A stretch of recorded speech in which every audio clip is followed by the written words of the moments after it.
На јужните падини над Охридското езеро, во срцето на Плаошник се издига Свети Пантелеймон, храм кој не само што го носи печатот на вековите, туку и тишината на молитвите, што никогаш не згаснале. Бидејќи тука, под сводовите, почива Свети Климент Охридски. Ова не е храм што импресионира со големина, туку со скромност што зборува погласно од раскош.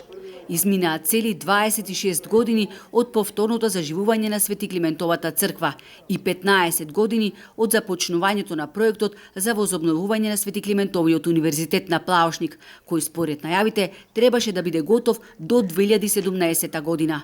Плаошник е крстопат на духовноста и идентитетот. Овој простор сведочи за континуитет што ретко се среќава. Овде се вкрстуваат патиштата на цивилизациите, вели митрополитот на Дебарско-Кичевската епархија, господин Георги. Во столичен пред една година, негов приоритет е токму светилиштето на писменоста.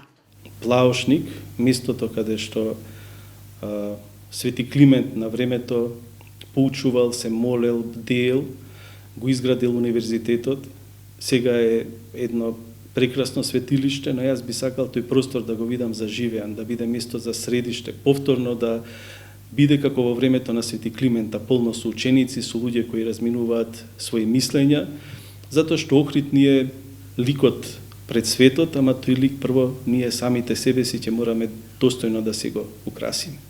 Градежните активности беа стопирани скоро деценија. Актуелниот министер за култура пред 2 години посочи дека Плаошник е во лоша состојба.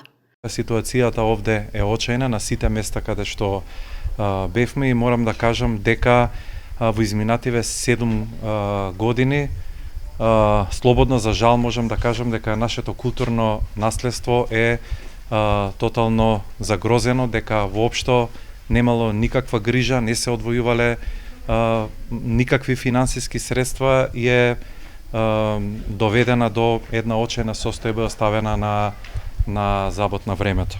Лани Охрид доби 36 милиони денари за возобновување на Свети Климентовиот универзитет. Премиерот Мицкоски сега најави целосно заокружување на проектот Плаошник. Следен проект кој што мислам дека треба многу внимателно да му се посвети внимание овде во Охрид е Плаошник. Конечно да го завршиме тој проект. Почнат од пред многу време. За жал не бил во приоритетите на многу влади претходно.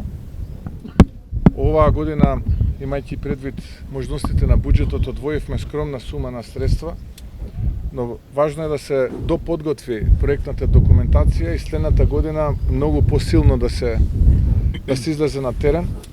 Инаку првичниот проект предвидуваше изграда на 23 објекти, но под притисок на УНЕСКО ќе се градат 6, и тоа резиденцијалниот објект на МПЦ, Конак, Богословскиот факултет, библиотека и музејски комплекс со галерија на икони и центар за хуманистички науки.